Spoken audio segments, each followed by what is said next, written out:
Blessings and welcome to today's Law Enforcement Daily Devotional. Today we're finishing out Joshua in chapters 23 and 24, and we're going to jump into Judges and take a quick look at that and what we can expect as we move forward into that.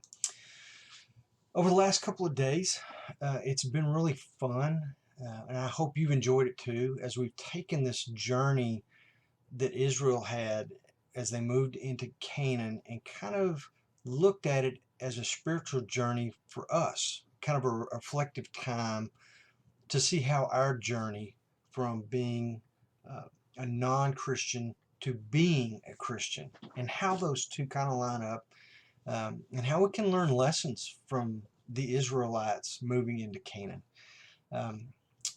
In 23 verse 14, Joshua calls all of Israel together. And I think I said this a couple of days ago, and I was wrong. Joshua was not giving his farewell address 2 days ago. He's giving his farewell address today. He's getting ready to move on, and he wants to prepare Israel to move forward after he passes.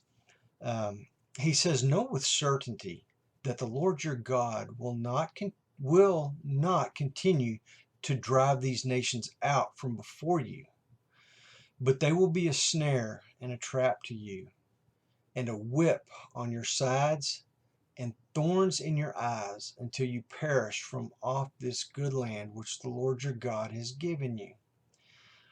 They had a time to move in and take this land, and God was with them, and God was fighting the battles for them. But at some point they got tired and they just quit, and they allowed people to live in their land. They made some of them slaves, and some of them they just lived because they couldn't control them. And Joshua says from this point out, man, you've missed your opportunity. They're going to be with you, and they're going to be a thorn in your side from this point on. We equated that to our lives and our sin. We have areas in our lives that we're going to fight. There's going to be a thorn in our side. Just like he said, until you perish from off this good land which the Lord your God has given you. We have a spirit that God has given us through the baptism that we had with Christ, as we died to our old self, our old man, and we were raised again with this new spirit. We have this new spirit like Israel had this new land.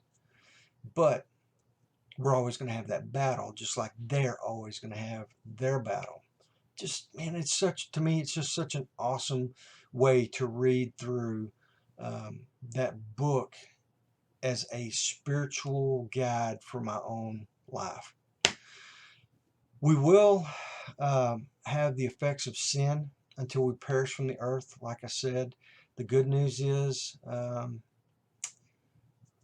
we have salvation. If you're in Jesus Christ, you have salvation, and there will become a day where you'll be in heaven and you will have a new flesh that won't have any flesh in it.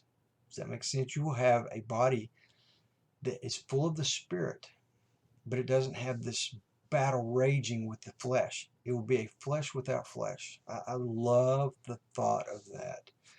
And thank you, Dr. Vic Anderson from Dallas Theological Seminary, who shared that in a class one day. Anyway, as we get down through this read, there's a question that we need to ask ourselves. In chapter 24, verse 15, Joshua tells them, "If it is disagreeable in your sight to serve the Lord, choose for yourself today whom you will serve, whether it is the gods which your fathers served, which were beyond the river, or the gods of the Amorites, in whose land you are living. But as for me and my house, we will serve the Lord." I can say that for me and my house. I hope and pray that you can say that for you and your house, that you'll choose to serve the Lord.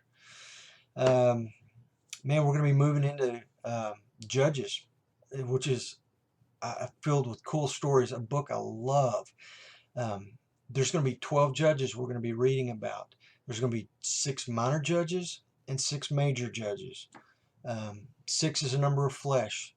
And remember, these are fleshy human judges. God wants Israel to be looking to Him for their salvation and their um, prosperity and just for their daily provisions.